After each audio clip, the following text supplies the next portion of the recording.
Hello, I'm Dr. Anil Guri and I'm a consultant in reproductive medicine, surgery and assisted conception at the Homerton Fertility Centre in London.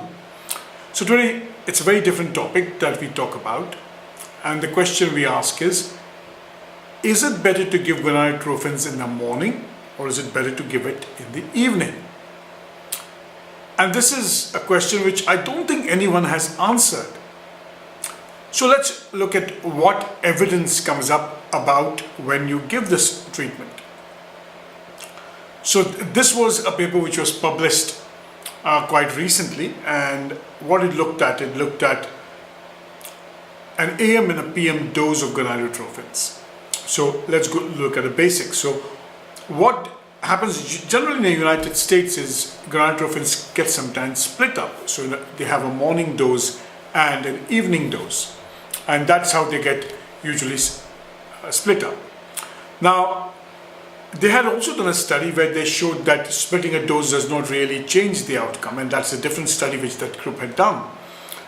Now, we also know that if you see one of the earlier talks, that if you give a single dose of 300 of FSH, then after that single dose, the E2 levels are sustained for approximately 24 hours.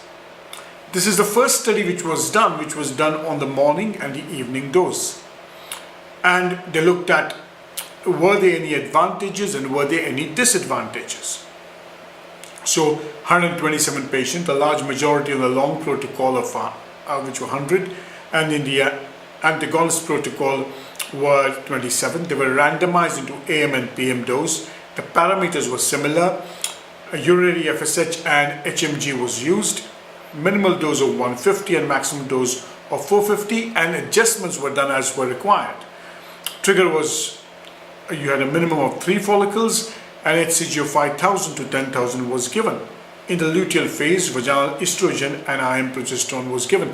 And you remember that in the United States, there is in many clinics a tendency to give estrogen in the luteal phase. And why do they do it now?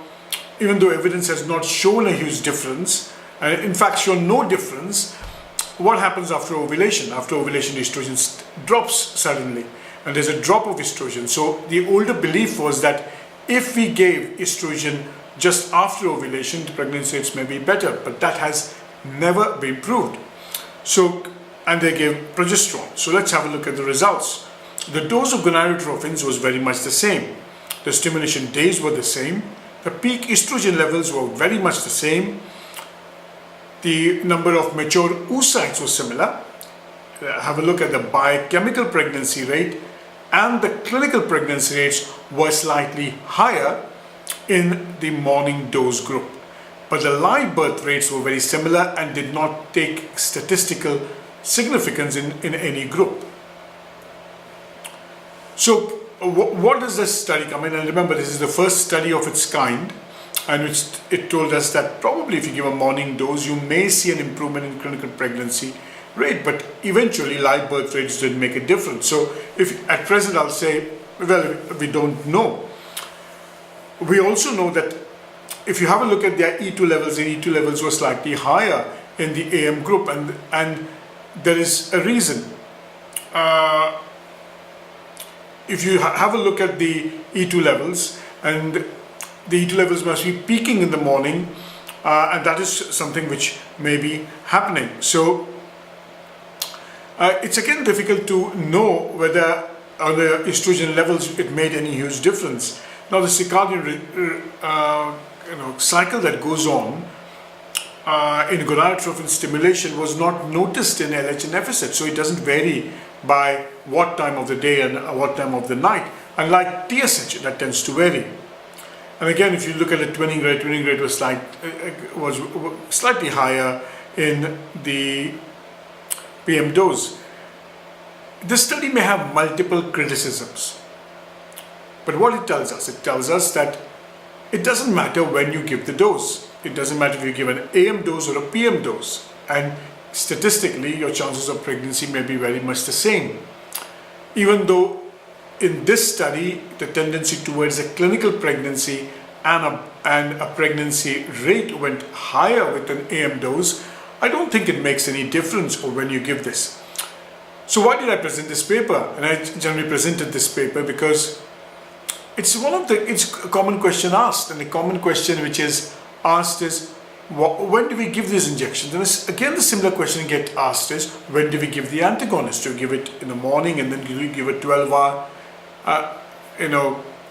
gap between the antagonist and the analog trigger?